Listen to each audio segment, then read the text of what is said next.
Instead of talking about Devin Bush's unsettling Twitter account of late, we focus on Devin Bush's unsettled partner at inside linebacker. Oh, yeah. Good morning to you. Good Tuesday morning. I'm Dejan Kovacevic of DK Pittsburgh Sports.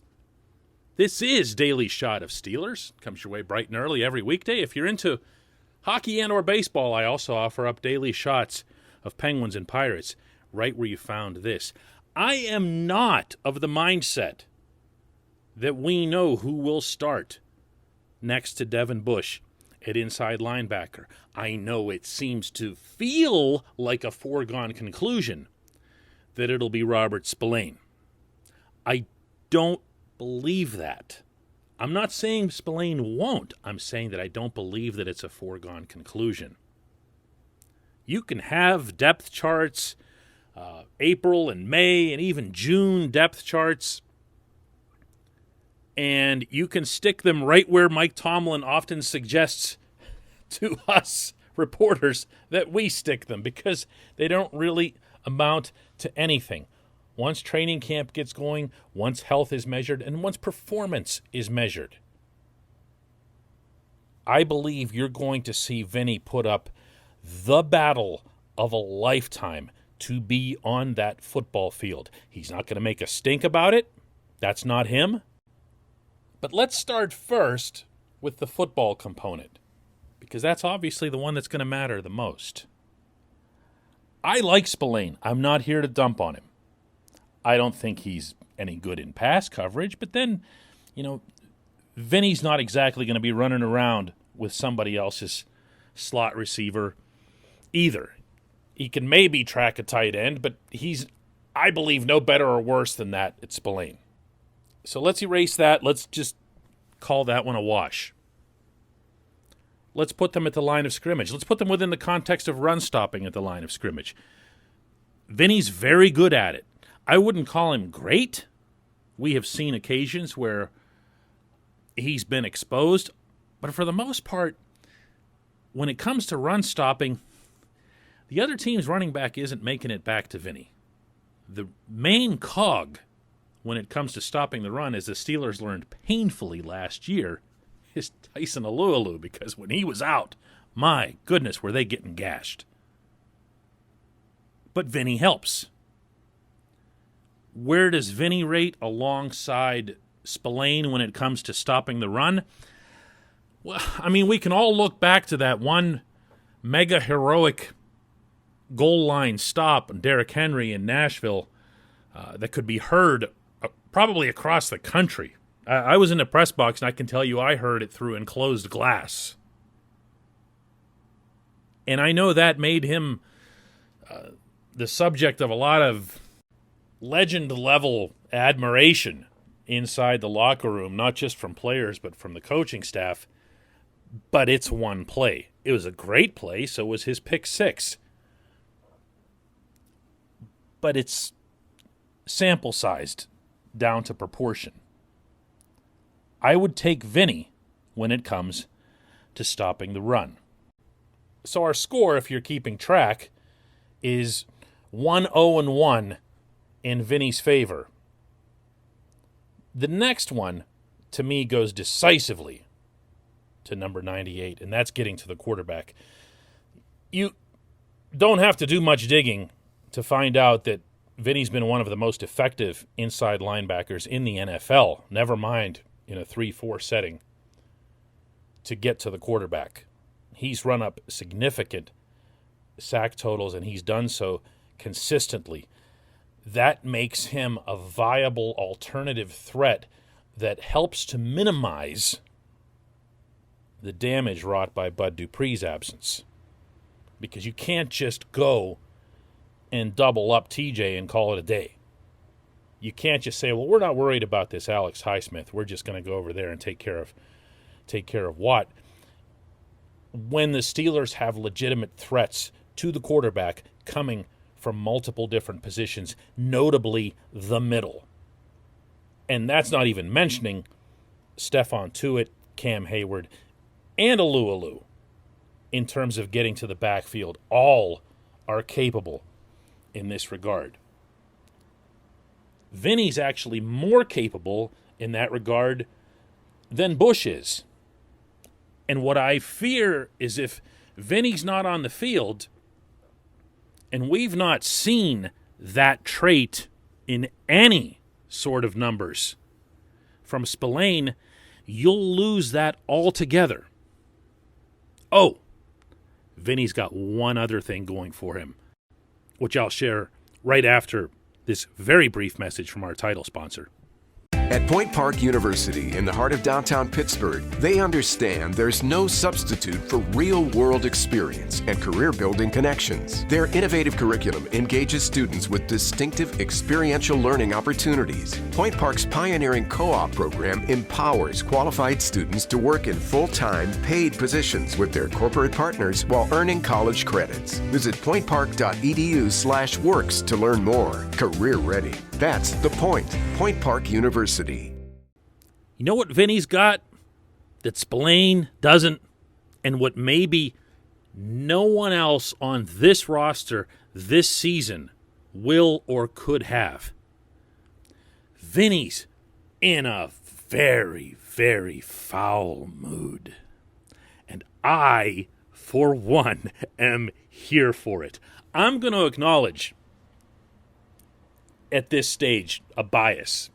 Okay, Vinny's been my guy for a while. I've spent a lot of time communicating with him through good times and bad, after wins and losses, through the toughest time any professional athlete could endure in seeing a teammate fall the way his best friend Ryan Shazier did on that awful night in Cincinnati.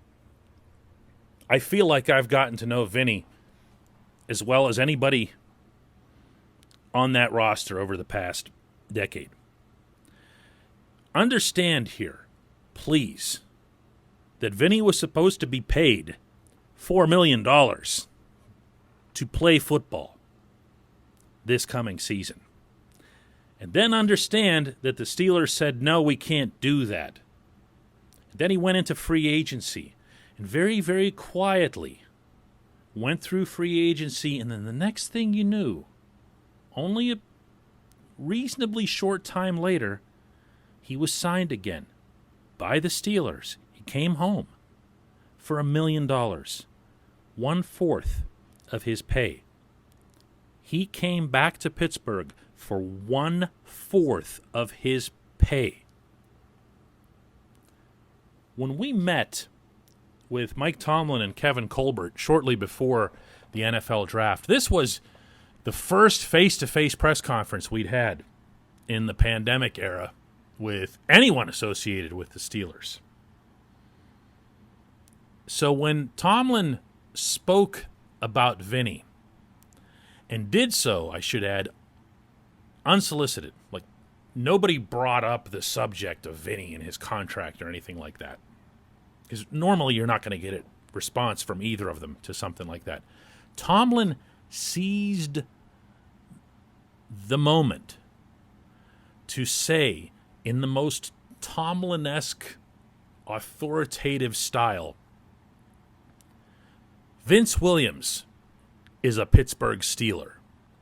And he said it to us as if we were like the guys in the locker room that he was trying to motivate. You know what I'm talking about? And it was a really powerful moment if you were in there, because he didn't even need to elaborate. Tomlin didn't. He just threw that out there, knowing that all of us, knowing the business, knowing contracts, and knowing what had taken place, would understand everything that he meant. Vinny probably sees that this is his last season. I don't know what happened with him on the open market. I don't know if teams weren't interested. I don't know if he was just holding on and wanted to see if Pittsburgh could somehow find an arrangement to bring him back. But I do know that, you reach a certain point in your career where you accept, okay, this is it, or this is close to it. This extraordinary personality is going to approach the 2021 season as if his life depends on it. And I'm probably not even guilty of a little bit of hyperbole there. If you trust me on anything that I share with you on this show, trust me on my assessments of Vince Williams. He is not about to settle for being anyone's backup. Not Spillane, not anybody else. He's going to go out there to compete for the starting job. If he doesn't get on the field until the third quarter of the first preseason game, and it becomes clear as day that Spillane is being set up to be the starter, Vinny will still battle to be the starter. He will push Spillane. I believe he will surpass him. Again, if I'm biased, so be it. Just sharing what I think. I believe that your inside linebackers will beat Devin Bush and Vince Williams. When we come back, just one question.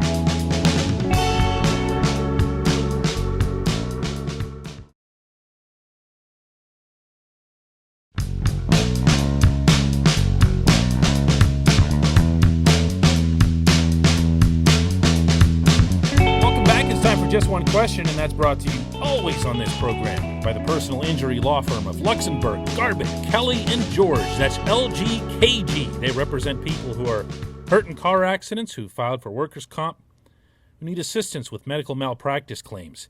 The attorneys at LGKG have been keeping promises in our region. That's their credo. When they make you a promise, they're going to keep it. For more than 80 years now. Learn more about them at lgkg.com or by calling 888-842-5454. Question comes from Eric, who asks, do you think Ben Roethlisberger will embrace the new offense/offensive coordinator? My easy answer, Eric, and this would almost be ducking the question, which I promise I won't do, is that he has no choice. Matt Canada has not been installed to just walk over to Ben and say, hey, what do you like? You know what I mean? Najee Harris was not drafted where he was so that the offensive coordinator could walk over to Ben and say, would it be all right with you if we handed him the ball occasionally? Ben is still going to be, and has to be, enormously influential. Canada took a lot of unwitting grief when he spoke at minicamp and said that, this is still Ben's offense. This has to be Ben's offense. Well, he was saying all the right things. He's a new coordinator. Ben's going to be enshrined in Canton someday. You got to know your place to an extent. Meaning from a respect standpoint. But Canada then can say, well, listen, we also all have jobs to do here. Mine is to conduct this offense. Mine is to design it. Mine is to have everyone properly prepared. And within that, it's to communicate with my quarterback and understand what would work best for him because, he has the ball in his hand on every single snap. But Ben has no choice here. The playbook is now the new playbook. It's not a completely new thing, but there is some new terminology. There are some new plays.